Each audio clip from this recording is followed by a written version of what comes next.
Hey guys, welcome back to another episode of Auto Amateur.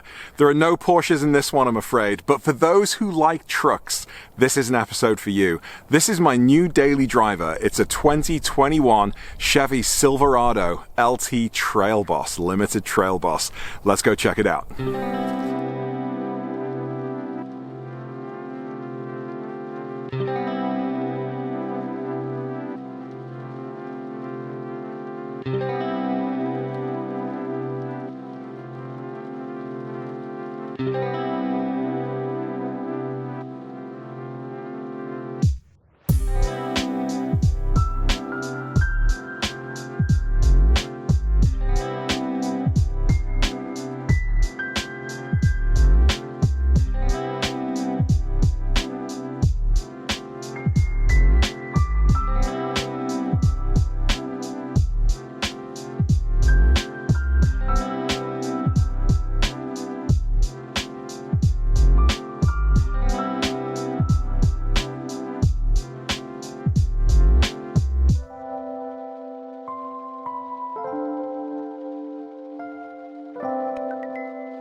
So this is my Chevy Silverado, 2021, brand new. It only has about 200 miles on the clock. I don't think I've ever owned, well actually that's a lie, our Highlander was new, but as far as I'm concerned with my cars, I've never owned a brand new car before.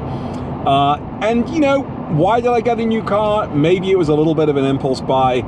With a third baby on the way, I kind of felt the need to have a daily driver of my own in addition to my wife's Highlander. This has ultimately replaced my Cayenne that I sold in October last year. And the 911 has served me very well throughout the winter. I've been able to put both the boys in the back with, you know, the Porsche car seats. But, you know, thinking about the summer, thinking about getting outside and the new baby on the way, I just kind of felt like we needed something else. And so in typical James Auto Amateur fashion, I've gone slightly towards one end of the spectrum, and this time it's massive. I absolutely love it. Now, the idea to a Brit of owning a big ass pickup truck like this is ridiculous to me. I think I occasionally saw people driving around the UK with the smaller versions of these, like the Ford Ranger, which is a much smaller pickup truck. And even then, it'd be like, unless you're a farmer, unless you're actually driving through the fields, why would you need a truck like this? Now, moving to the US, I was still of the same opinion, and it really wasn't until we moved out of Minneapolis and into the sort of surrounding metro area where I guess lots of people drive trucks like this, and so they're on my mind. But what really sort of did it for me, there were two things. One, this summer when we redid the basement, trying to get lumber in the back of the Highlander and trying to, you know, get drywall and, you know, putting furniture in there and picking stuff up from the store, it was just an absolute pain. There were a couple of times I ended up, hiring U-Haul trucks to do this sort of thing. I borrowed a friend's truck one day, so that was one thing. And then recently when I drove to Illinois to see my friend Todd and make a video with him about his vintage 356 Porsche, that was it. That was so comfortable. It felt so safe on the road, you know, driving in all the snow and ice and crap for 600 miles or more. It felt really, really good. And so I've been kind of bitten by the truck bug, and I think this is going to be a great, great car for my family. I just got to get used to it. It is completely insane in that it's just so big. It feels so heavy. But, you know, for the first time in a long time, I kind of feel like a normal-sized person, so it's not all bad.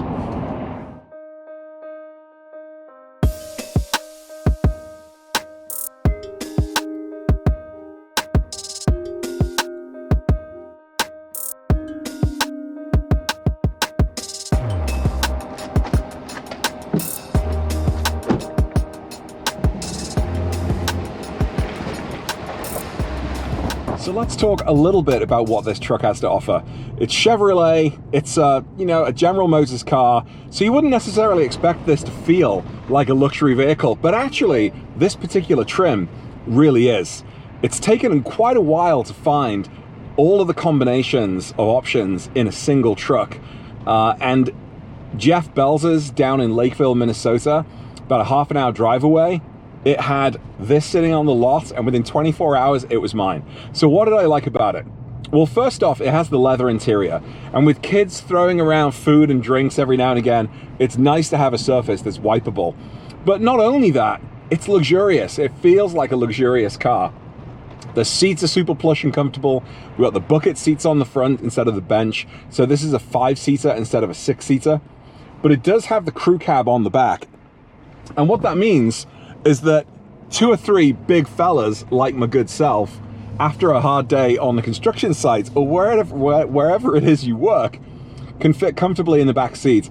Even with my seat, which is almost all the way back, I can sit comfortably behind. And that's incredible because I haven't really ever found that before in a car. Now, forgive me while this gets a little bit rough and wild, but I'm taking this car on one of the back roads, and these roads aren't well maintained. They're not paved. They're not, sort of tarmacked. It's basically just dirt, and it's rough. And I can drive through big puddles. Makes me feel good about life. The other thing this car has is the off-road package, and this particular model is called the Trail Boss. It's the LT Trail Boss. So the LT trim seems to have a lot of nice options. The convenient package, slightly nicer interior. The Trail Boss also has some extras, like it has certain types of emblems. Oh, this is going to be a big one. This is going to be kind of fun.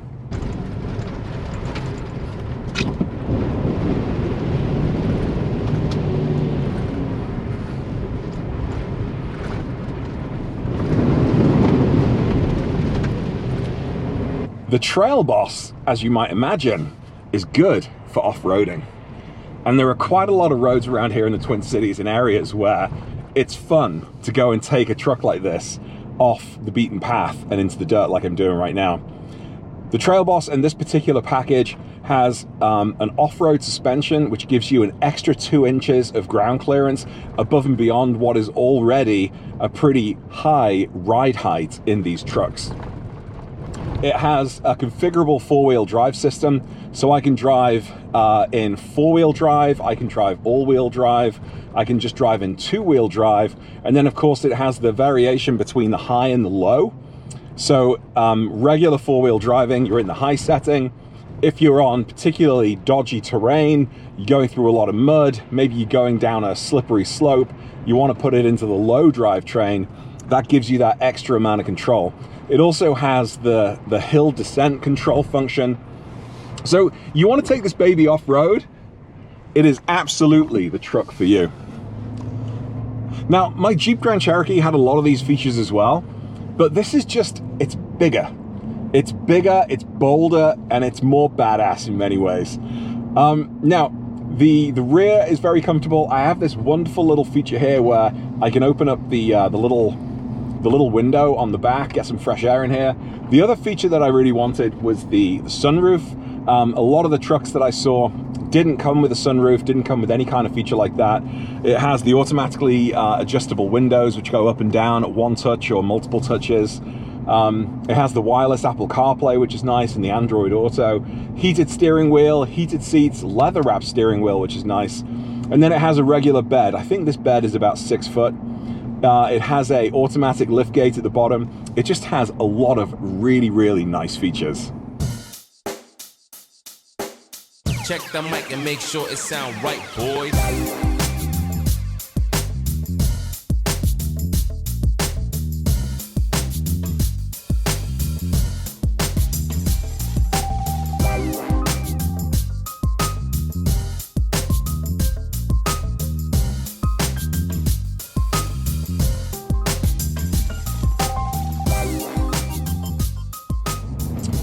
So what about the driving experience? Well, let me tell you, it ain't no Porsche, let's put it that way. Having said that, for what is a big, bulky truck, the drive is pretty smooth. You don't feel all the vibration in the road, and the suspension is relatively stiff. at least more stiffer than I was expecting. But you do get a good feel of the road. You get a very nice sort of response through the drivetrain, through the steering wheel. Now, I potentially think this is slightly underpowered for a truck of this size. Put into perspective, my Jeep Grand Cherokee had a 5.8 liter Hemi engine, which put out around 350 horses and a little bit more in torque. And that was more than powerful for that Grand Cherokee. Having said that, for this is probably, I mean, I wouldn't say twice as heavy as the Grand Cherokee, but it is a lot heavier than the Grand Cherokee. And yet it has a 5.2 or a 5.3 liter engine, which also only puts out around 350 horses. So for a bigger, badder truck, hauling around a lot more weight, I would have expected a truck like this to come with a little bit more bump. Now, there are other engines available. This actually starts with a turbocharged engine, which puts out a similar 300 and something horses. I drove one of those. You don't really hear the engine, kind of like the turbocharged Porsches and the Cayenne and the Macan, etc. And it didn't really feel like it was powerful enough, and I was having to gun it everywhere. Now, I don't have to do that in this car, but there are certainly times on the highway when I'm trying to get around another truck, or I'm, trying to overtake or whatever, and I can do it, but you don't quite have all of the power that you might hope for a vehicle like this. But, it's going to be good enough, and it's not like I'm going to be off-roading every day of the week. I'm going to be off-roading hardly ever. But, I've got to say, what I'm doing right now on this road is a lot of fun.